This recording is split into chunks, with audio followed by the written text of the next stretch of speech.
remain silent. Silence is not something that VCU is accustomed to. VCU is accustomed to making noise. Look at the buildings around you.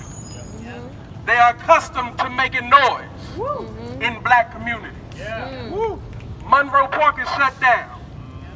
Every single day, they make noise. VCU is accustomed to wreaking havoc in black communities. Go to the Siegel Center during basketball season. VCU makes noise. So it baffles me when a black brother is shot and killed in the community by which VCU built their buildings in. A brother who graduated, spent his money for higher education on the campus of this institution. It baffles me that they can remain silent. Silence is not something that they're accustomed to. All we ask VCU to do is lift up the name of a fallen brother. Silence is not something that they're accustomed to, and neither is lifting up names of dead individuals something that they are not accustomed to. Look at the name on the library. They lift up that name.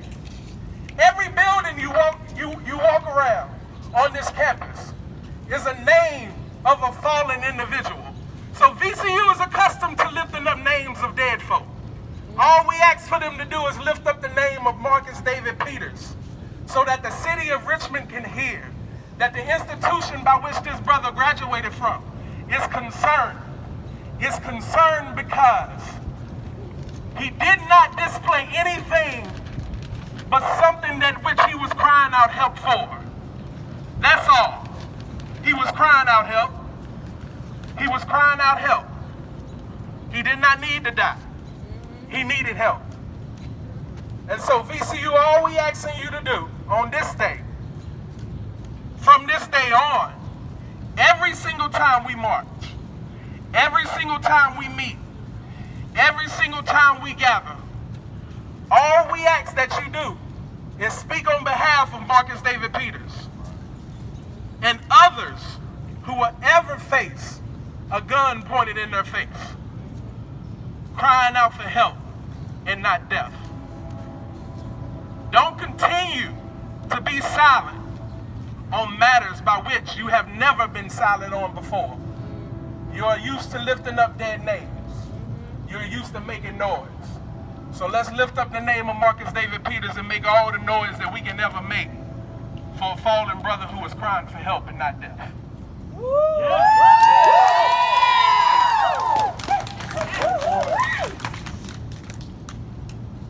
Alright, y'all. Next, we're going to have a Richmond native and someone who does so much activist and organizing work around Richmond come out and speak to y'all. Peace, everyone. Long live Marcus David Peters. I want to thank all you guys, all the students and everyone who's a part of the VCU organization for showing up today.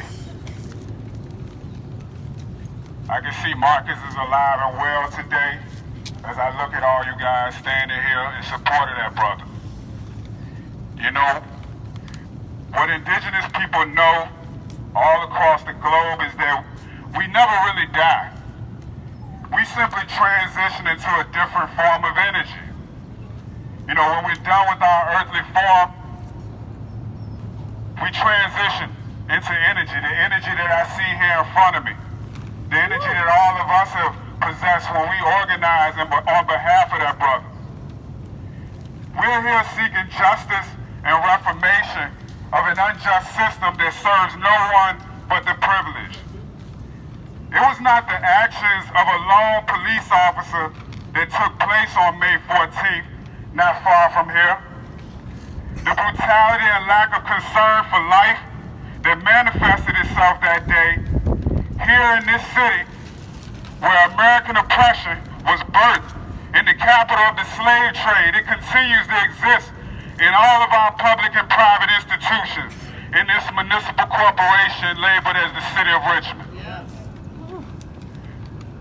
You know, the educator and the anti-racist activist Tim Wise, he said that if we want to understand what happened in Baltimore, we cannot start with the murder of Freddie Gray. We have to look at redlining. We have to look at a highway system. We have to look at other practices that have forced black and indigenous people into these small pockets all across the country, struggling for limited resources. You know, nowadays they call that struggle, they call it crime. And that's where we find this over-aggressive police system, tackling the existence of crime. That's where we find the over-militarization of a police system that's led by a directive to destroy black and brown people. Woo! Ain't that the truth? We have to understand not just that retail violence that occurred not far from here against that brother Marcus David Peters. We have to also understand the wholesale violence that leads to it. The wholesale violence being perpetrated against black and brown communities right here in the city of Richmond. You know, VCU students and members of the organization have to realize that as VCU expands itself to engulf the land around it that once belonged to people of color, that this concentrates people into smaller pockets in the city, fighting over resources, leading to these over-aggressive police systems all across the country. We have to understand the part that VCU played in the terrorism against the black community as they snatched black youth off of the streets of the city of Richmond, as they snatched black corpses out of black cemeteries all across the country to expand this medical program, which led to the expansion, the growth of VCU as a billion-dollar corporation. We are standing on the legacy of the continuation of the oppression of black Richmond residents. You know, so this day, I thank Marcus David Peters. He is now one of our ancestors, and I thank him for this day. I thank him for bringing us together in our quest for unity. I thank him for bringing us together in our quest for justice, for knowledge, and for peace. We seek peace because there's a war right now against brown and black people. There's a war against working class people that many of us don't even realize is going on. So as you see our public and private corporations all across this city planting their flag all across the city, understand the part that they played in the violence that occurred against Marcus David Peters. You know, the violence that occurred against Marcus David Peters and Tamir Rice, Freddie Gray, and even Trayvon Martin. Understand the way that these systems all work together. Understand the part that each of us play as students and members of this community.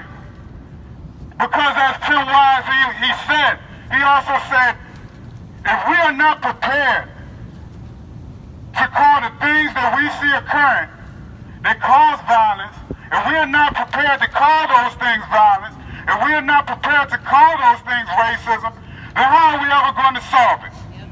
Long live Marcus David Peters. Long live Marcus David Peters.